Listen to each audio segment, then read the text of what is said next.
So let's talk about common misconceptions and false beliefs in neurodiversity today. Is that cool? Okay. I'm Dr. Tom, psychiatrist, specialist in neurodiversity. I'm a neurodiversity advocate, and this channel has a clear, unapologetic stance in defense of neurodiverse people.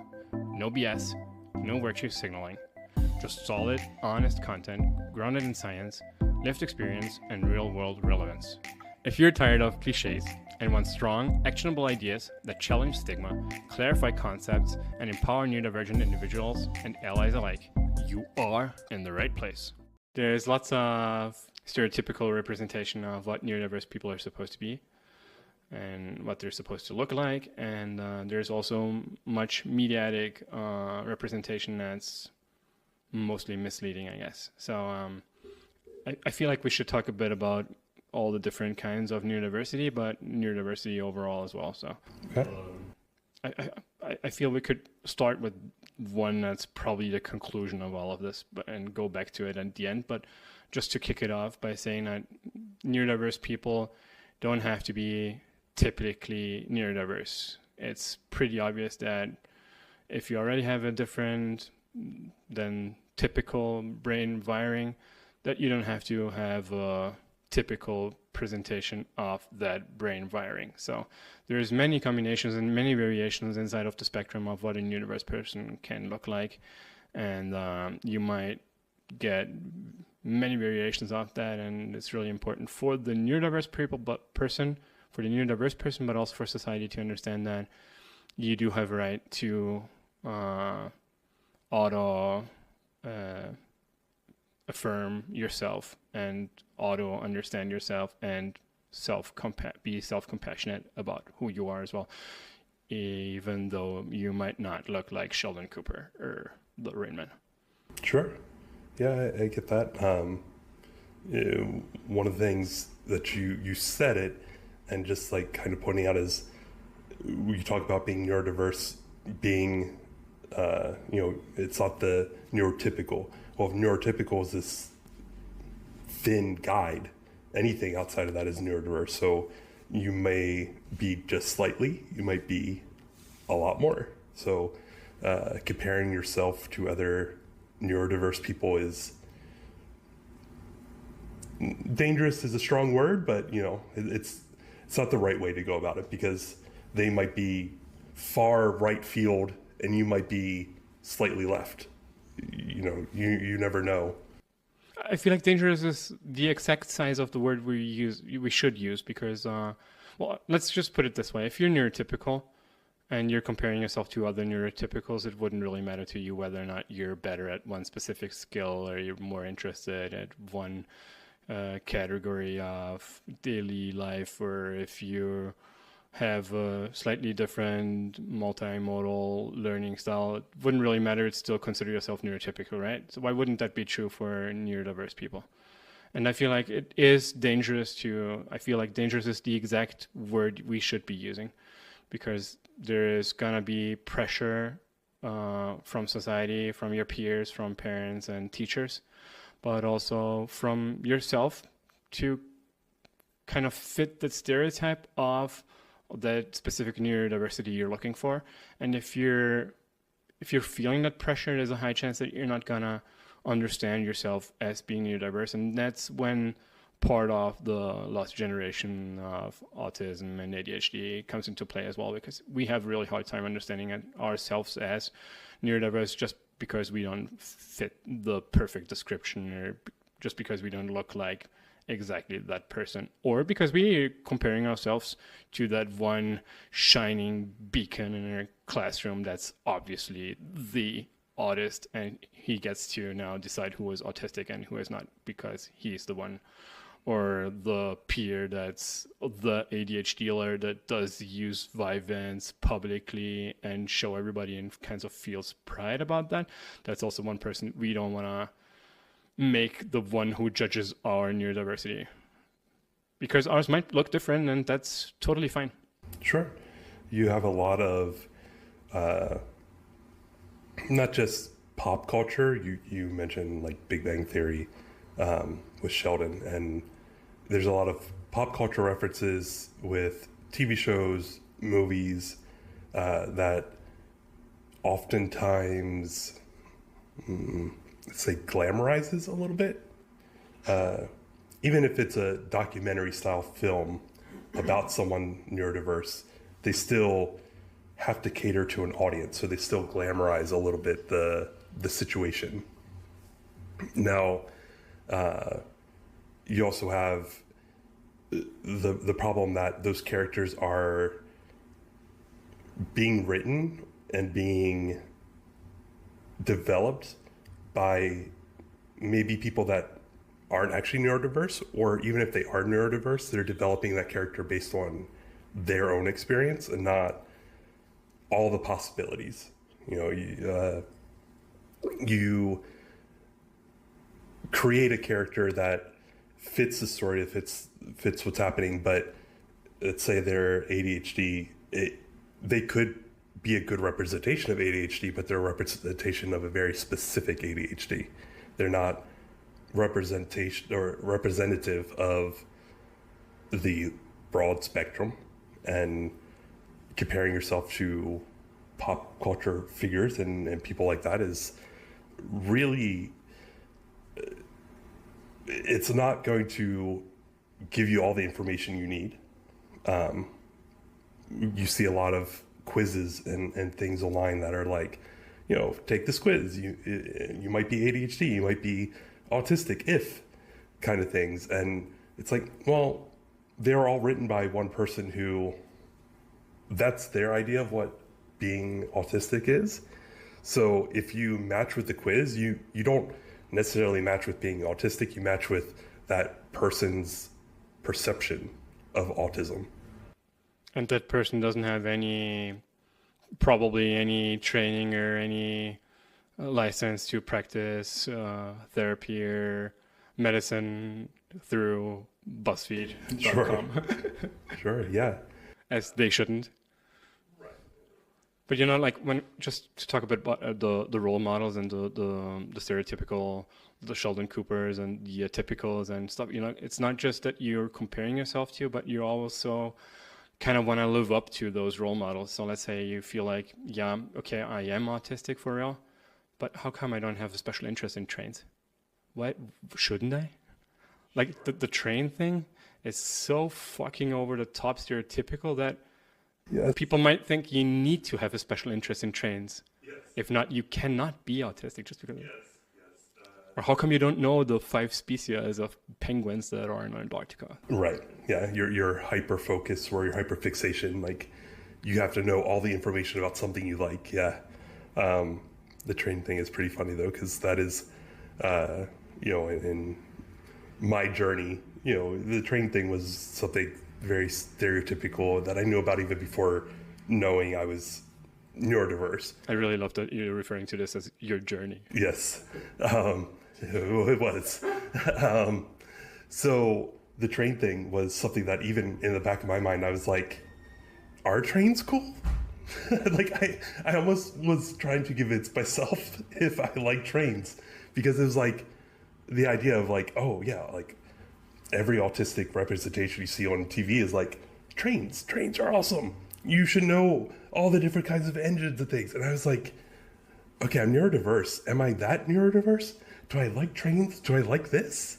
Like, I had to compare myself, even though finding out that I still was comparing myself to like, but how far? So did you try really hard to find a special interest, or did you end up liking trains? Not trains, no.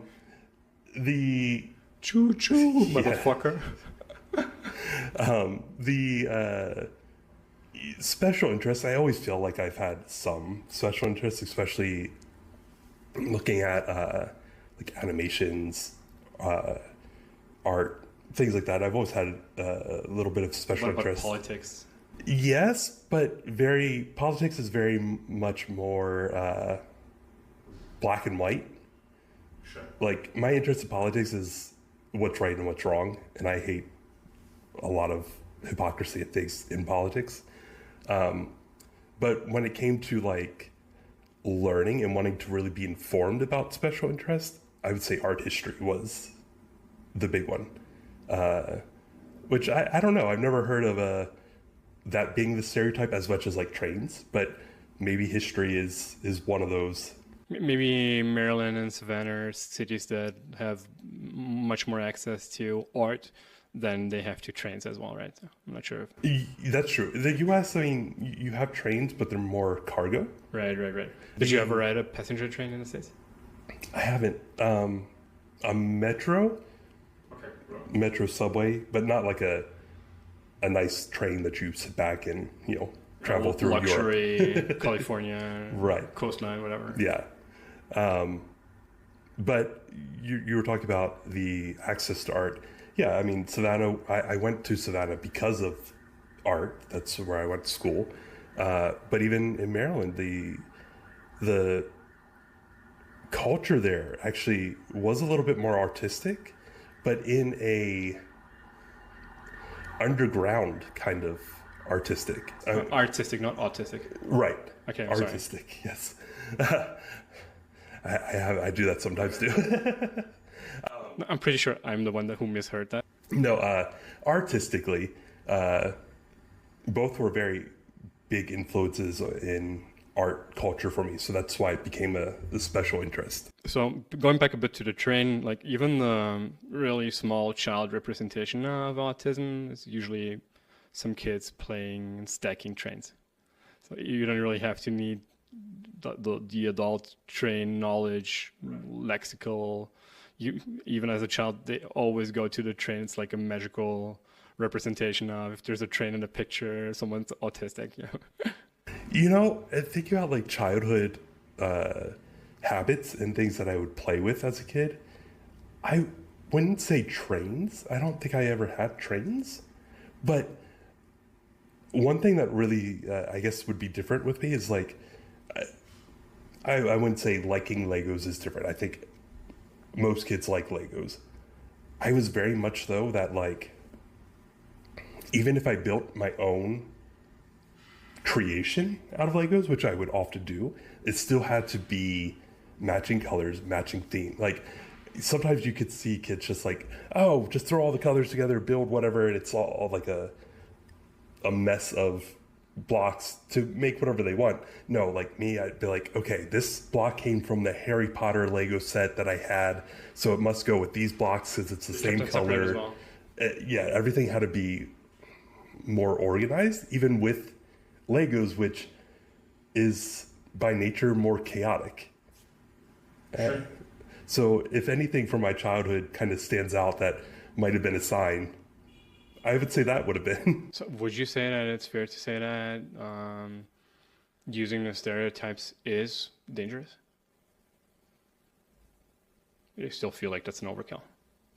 Dangerous to me is still a very strong word. I think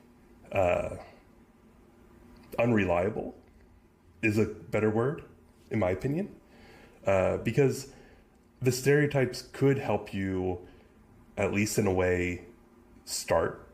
If you can manage to identify with one stereotype that works for you and not discard the absence of the others, that works. Right. Let's keep it on Sheldon real quick because there's a different one that's unreliable and not dangerous, but maybe dangerous. About Sheldon is the fact that he is really skeptic about religiousness and Christianity specifically. He's from Texas, like a Texas coast town, right? And his mom is very really religious. Fervent. Yeah, exactly.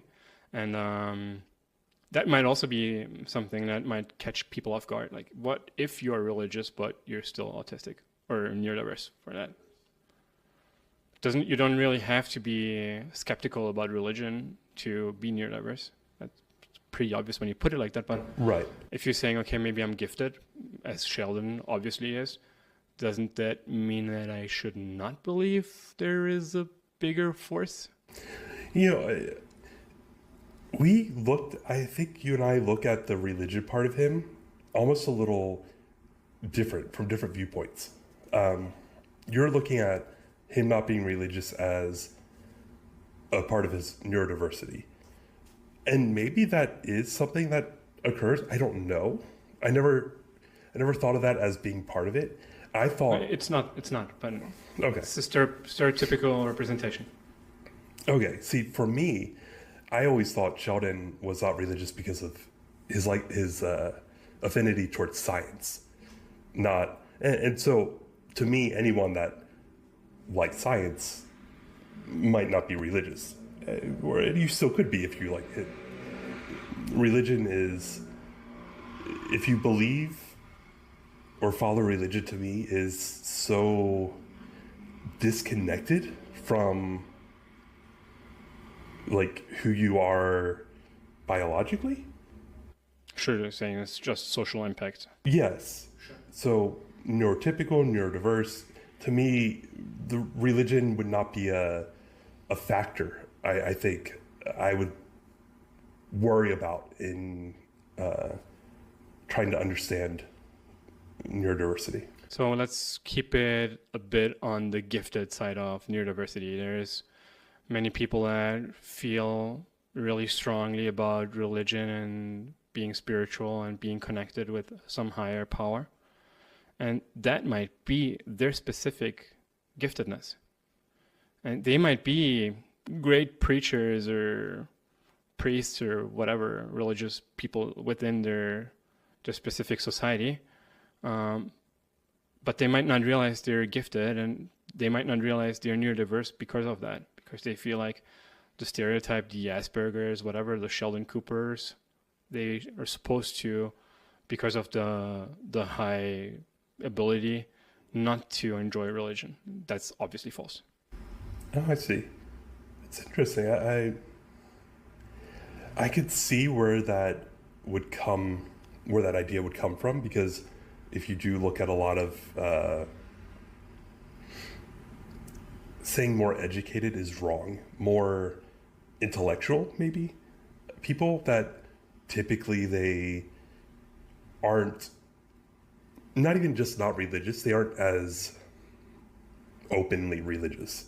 Maybe they still do believe in something, but they don't make it part of their daily personality. There's also a social narrative about having to be scientific, and how being scientific and being religious is somehow shouldn't coexist, which also obviously wrong, but that narrative does exist. Right. Sure. So I don't know. I mean, does being gifted make you less religious? There's a really good chance that your giftedness might be specifically linked to being religious. I have many patients that have a really strong gift about their spirituality, about their charisma, about their aura, if you want to put it this way. And they have this really strong connection with, I don't really care how you want to define what it is, but they feel this really strong connection with what they understand as a higher power. And they should really enjoy that without having to give up their giftedness or misrepresent their giftedness. Not that giftedness is just a gift, right? It's also a curse at the same time, but still. But if you have this curse and this gift at the same time, you don't even understand that you have it, because you somehow link it to just scientific and skeptical thinking, and it's going to be even harder. Let me talk a bit more about one of the most frequent misconceptions about neurodiversity, and that's probably the most important one in terms of the judgment of society, peers and partners. The idea that somehow neurodiverse people shouldn't be capable, or at least have some kind of lack of empathy. That's, in popular belief, somehow a diagnostic criterion for neurodiversity. And that's really obviously untrue. It's not a diagnostic criteria. It's never been in the diagnostic criteria. And actually, much of the suffering that comes from being neurodiverse stems from, at least normal, but often an excess of empathy. Okay. So let's say, I've told you about my patient that I've treated about 10 years ago. She was one of the first autistic patients I've treated, and all of her pain, 95% of her pain and suffering, and her consequent depression stemmed from her inability to make friends because of autistic specifics about her. And she had lots of empathy. She just couldn't connect.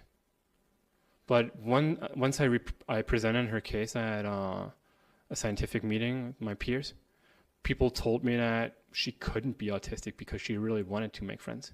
She was just incapable. Right. So people are really quick to judge that might be a different psychiatric presentation. It might be borderline personality disorder. That might be, but they really discard neurodiversity really quickly.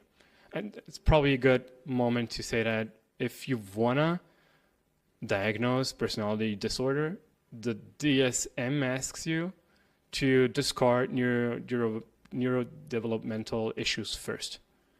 So if there's a chance that someone is autistic and you're diagnosing them as BPD, borderline personality disorder, or NPD, or whatever, narcissistic or antisocial, you should make sure you understand first if they're neurodiverse or not. So it's not only that the stereotypical idea that neurodiverse people might not have empathy hinders diagnosis, but it goes as far as to like reordering the hierarchy of the DSM, which is our holy grail, basically. So the lack of empathy relates very closely with the second misconception I want to talk about. Is the idea that neurodiverse people are somehow incapable of starting and sustaining a relationship. There's this idea that somehow they would be not interested in a relationship and thus incapable of maintaining or being adequately part of a relationship. Right. With connection to their partner is where you're right. Right. Obviously, that's not just with their partner, but you could extend that to peers. You could extend that to family members. So you'd easily say that if you're neurodiverse, you probably wouldn't want to form a family, have kids, or have a partnership. And none of these things are connected. The being neurodiverse isn't connected to empathy, and it's not connected to the capability of being interested or maintaining a relationship, and it's not connected to social or family life at all. Sure. You made some really interesting connections there that kind of hit me a little bit. When you talk about not wanting a family, I've very openly have said for a long time that I don't want to have kids. It has nothing to do with being in the rainbow community, but in general, I've not wanted to have kids. And part of that is, since we're talking about empathy and the lack of emotion, actually part of that is I feel like emotionally I'm so connected to everything that's going on with the world, with politics, with health, everything, that my emotional connection to all of that is actually influencing why I don't want to have kids. And so it's not that I don't have empathy or emotions and therefore I don't want kids. It's actually, for me, I would say it's almost the opposite. Whereas like you're protecting your future might have been kids. Right. To not I feel too strongly about things to actually want to have kids. Could we get a bit personal here? So just to understand, because you kind of are part still a bit, at least, of the generation of the rainbow community that kind of defaulted to not having kids. I kind of feel like someone your age, if they came out of the closet at like 14, 15, whatever, to their mom would probably still make a comment such as, "But what about my grandkids? I will never be a grandma." Right. Did you get that? I would say I was a little bit fortunate in the sense to have siblings. So my family wasn't too focused on me having to have the kids.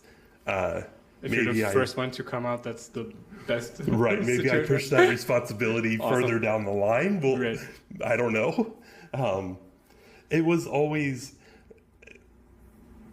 known that my family wanted more kids, great grandkids, etc. But I didn't feel that pressure, and after coming out, it wasn't the big takeaway from coming out was, oh no kids.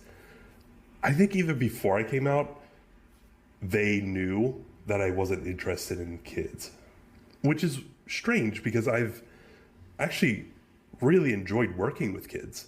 When I taught after school programs, and I've worked with kids from kindergarten, first, second grade, up till high school at different types of classes at different levels. But I've always enjoyed kids.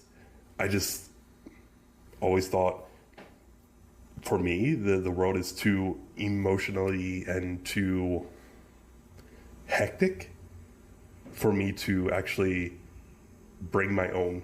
So the one point to really understand clearly is the fact that you're making that choice is actually a sign of your empathy again, and you're trying to protect who might have been in this world.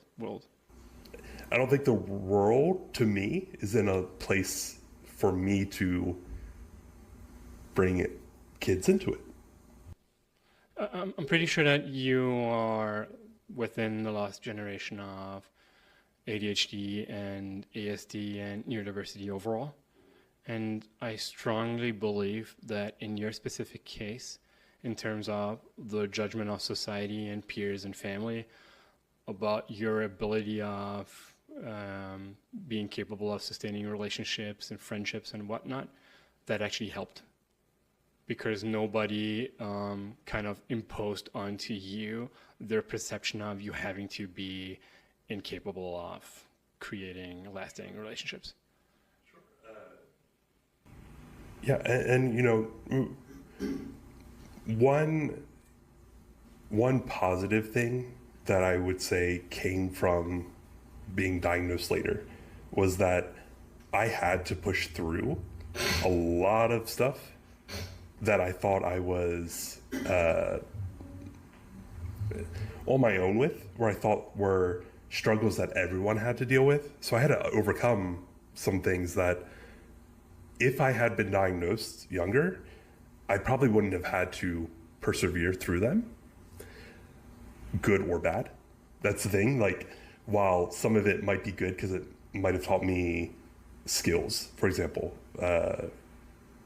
things. We have to discuss how people would have accommodated for your neurodiversity and if that would have helped at that time, right? Because there's lots of accommodations that schools that aren't neurodiversity affirmative use that are actually more harmful than helpful. So right, yeah. So like I was saying, some things came out.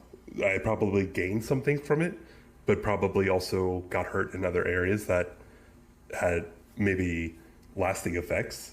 The fact that you didn't have to live through and prove that you lived up to those stereotypes at that time definitely was something that's useful nowadays, even though you're still part of the last generation, so you're still missing the time you lost, and you will never know what you might have been if you were to get diagnosed earlier. But it's definitely true that schools aren't adequate and accommodating right now, and very little neurodiversity affirmative, so there might be a good chance that you actually got lucky on that part, but you'll never know. Right. Yeah. And it's also a very small upside considering the many downsides you've lived through. Sure. And life goes on. It's not a woe is me kind of situation, but it just goes back to we're talking about not having empathy to have families and things. For me, all of this ties back to why I wouldn't have a family, and it's not because of the lack of empathy. It's too much, almost. Sure. There is a different take on the lost generation and the next point, which is about the idea that neurodiverse people are incapable of professional success. There is a good chance that your neurodiversity might help you with professional success, but there is a much higher chance of you achieving that if you're neurodiverse if you are accommodated appropriately. Sure.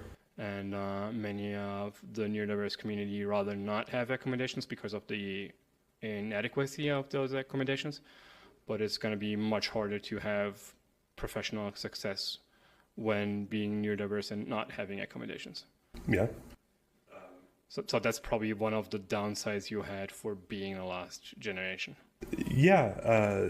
Something that stands out with professional success and not having accommodations, I guess, is always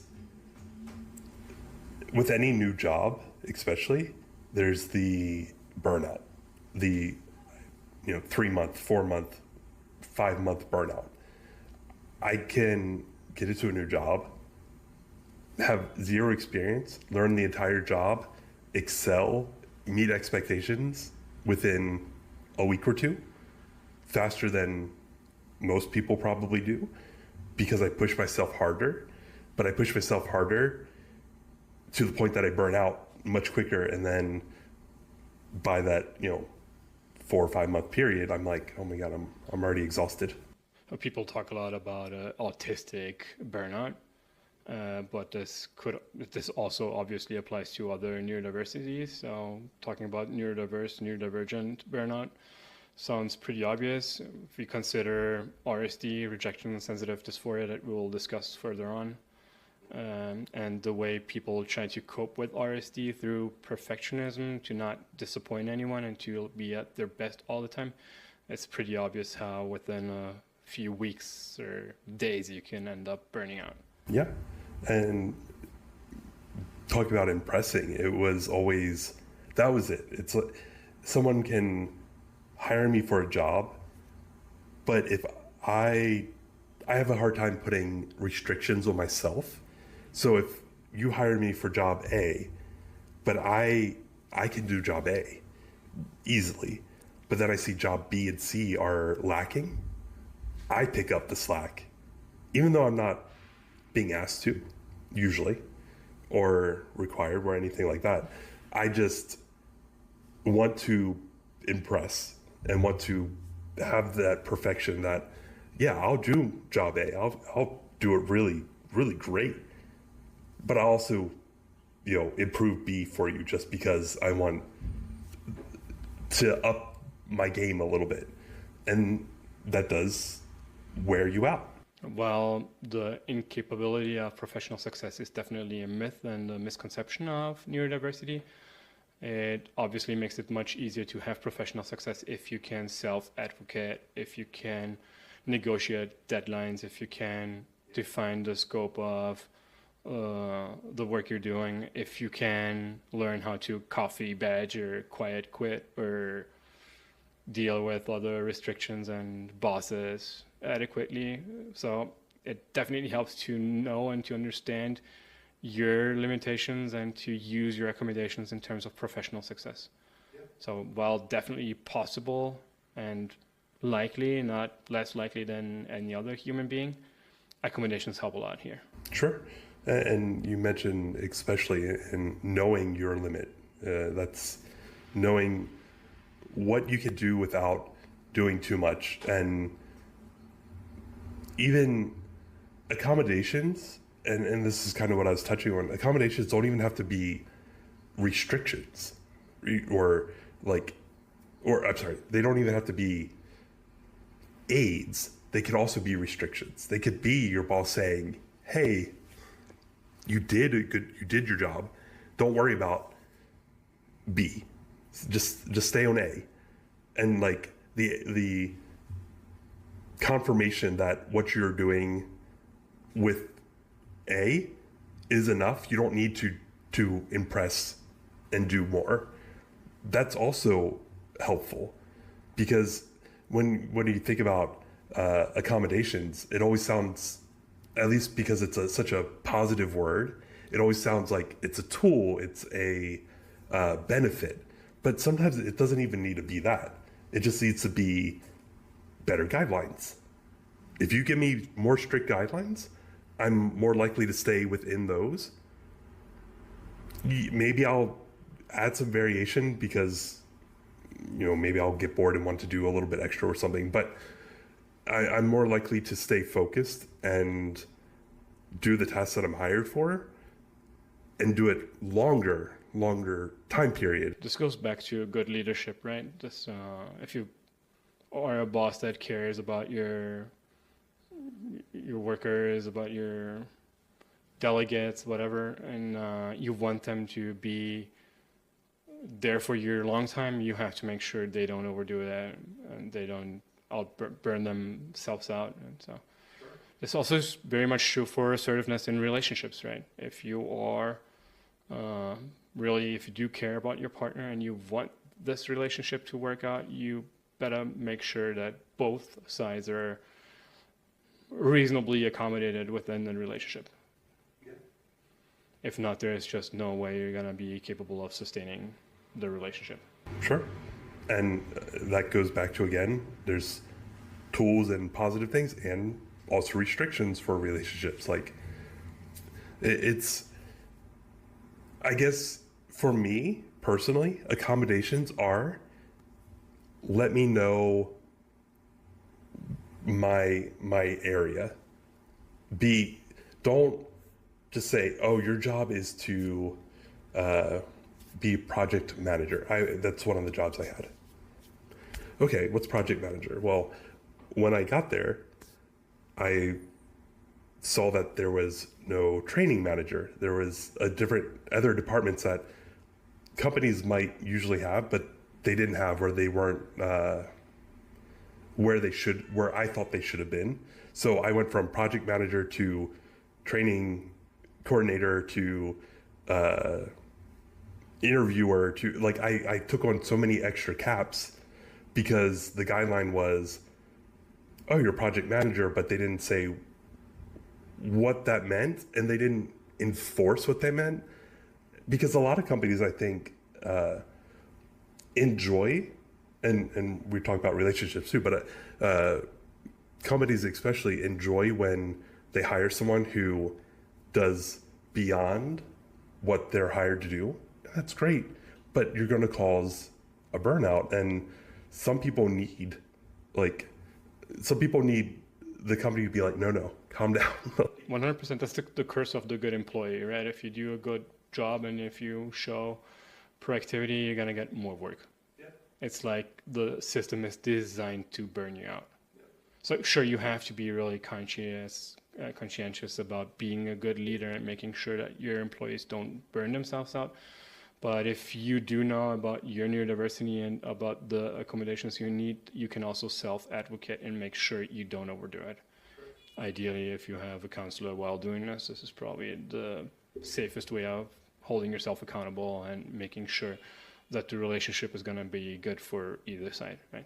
Sure. We always go back to considering how professional negotiating is also a form of negotiating, and that the ideal result of a negotiation is the best result for both sides. So we usually call that assertiveness and assertiveness training, and assertiveness by definition is the ideal compromise between a communication that's too aggressive and one that's too passive. Ideal, by definition, ideal solution for both sides. Right. Ideal compromise. Being capable of training that and understanding how that works obviously is not just on the side of the leader, but in terms of considering extreme ownership of your agency and what you're doing. Yes. Definitely something we need to consider. It's not specific to neurodiversity at all, but It's just about being a basic, decent human being and not just using and abusing your employees. Yeah, and not even just boss to employee relationship, but any kind of relationship in the world that you could have, there's usually a power dynamic. And so one always wants more from the other. And that's hard to do when you are, as you said earlier, perfectionist or people pleaser, or someone who wants to kind of stay or stand out from what people stereotype them as, because they're much more likely to say, oh, you want more? Okay, I'll give you more. And you do it too much. You keep giving more until you can't. And that's, I know, a threshold or a line that I have trouble deciding. I don't know when too much is too much. Could be lack of social cue, could be lack of feedback from people. You know, if you do a good job and there's no feedback, you do even more until until someone says, okay, enough, or that's good. You know, you keep pushing and pushing. It's really hard to understand where that line is. Ideally, if your social environment is quote unquote a safe space, and you can talk to your boss about what definitions and what things really mean, and there's nothing implicit and everything is said and stated and defined explicitly, there's no guesswork to be done, that's ideal. And that's also what we do in family therapy and couples counseling. So we need to make sure everybody understands the definitions and what do you mean by being more spontaneous, and doesn't really matter if you have to define what it means to be more spontaneous, even though I understand that that might be a buzzkill for someone, contradiction. But sure, but still you can train to be more spontaneous, even if you have to learn how to be more spontaneous. So being explicit about it is really important.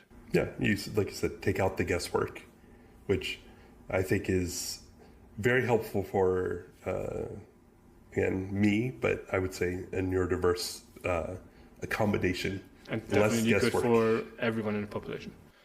Let me move on to one of the most common misconceptions about neurodiversity, and it's related to ADHD and the parental or judgment by the teachers and mentors about a person's capability or possibility of being ADHD and ADHD or diagnosed with ADHD. And this is something we hear all the time, is how can my son be ADHD if he can watch the whole Lord of the Rings trilogy 9 hours straight?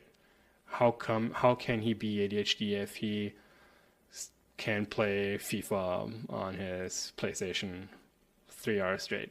He's just lazy. He just doesn't care about the right thing. His lack of willpower, his lack of interest. He's just, you know, the biggest, I think the biggest key point with those is reward. Lord of the Rings, it's a long trilogy, but there are key moments that you get to that, even though the film isn't rewarding you with something, it's different than a game. We'll talk about games, but even with films and cartoons, anything that has a continuing story, there's still progress to it. One of my favorite shows to watch, I swear I've rewatched this series 30 times, if not more, is Archer. So let it be Rick and Morty. No, Archer. Okay, cool. Love it. It's funny, but I can sit there and I can rewatch it because I can receive the reward, the feeling of reward when they hit key milestones in the story. Or if I rewatch from season 1, I'll sometimes be able to connect things that happened in the last season and be like, oh, that's the character story arc, Is the it fair to say transition. that you're still progressing in your understanding of The Archer, even though you've watched it 10 times? Right. Awesome. And that's a reward for me is I can being able to hit those key points, hit better understanding of certain things, understand jokes that even after the 20-somethingth time I didn't understand, but there was something, because I've rewatched it recently, there was a joke where the main character said someone's name, a guy's name, random, never understood this joke the entire time I've watched the series because I never looked up who this guy was. And it just let it pass because this is kind of show that it's joke after joke after. So they just go too quickly. And then I was watching something about, I want to say it was a crime podcast or crime show, and it said that person's name. And the moment they said that person's name, I immediately remembered the joke in the show, and I had that reward again, the benefit of like, oh, now I understand that joke. So even with rewatching, I'm getting rewarded. Same with playing games. Playing games is a more obvious reward. You either finish the game, that's the big reward, right? You win, or there's progress to it. You can be playing a game that maybe the game doesn't even have a full ending, or it's a game that can have 100 different endings. But as you're playing along, you kind of see a progress bar saying like, oh yeah, you've progressed through 30% of the game. Even if there isn't the real progress bar, you still have an idea of where you're at, right? Yes. And you can probably predict what happens next if you've played it many times. And that's also really pleasurable if you know that there's going to be someone with an X-ray around the corner and you throw a grenade and you don't have to deal with that because you knew. That's extremely satisfying. Yeah, almost being able to remember you look at old platform games, like you could go very old with like Mario, and some of the levels where there's moving parts. You play them enough, you start to memorize the play, and the reward is being better. So there's always a reward, and as long as there's a reward, better, stronger, faster. Yeah, Daft Punk. But as long as there's a reward, I'll be interested. That's very different than school.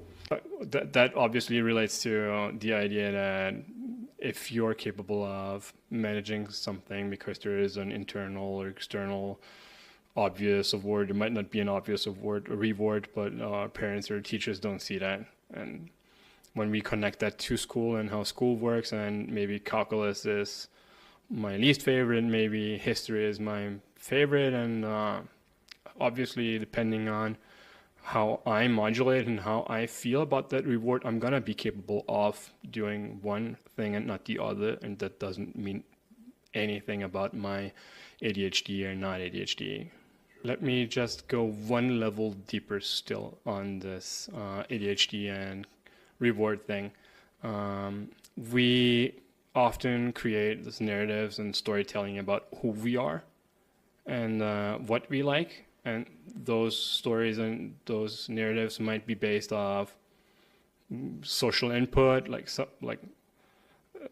at some point when I was 13, a really cute girl in my class told me that I was really mysterious, and I felt like, oh my god, yeah, I'm so mysterious. I never knew, but now I am, and I truly got to be really mysterious and mature, and I grew my beard out and what. Okay, so if you talk to an ADHD kid that has a hard time in math, there's a good chance that this kid believes he is bad at math, and maybe he used to be good at math, but he's not anymore.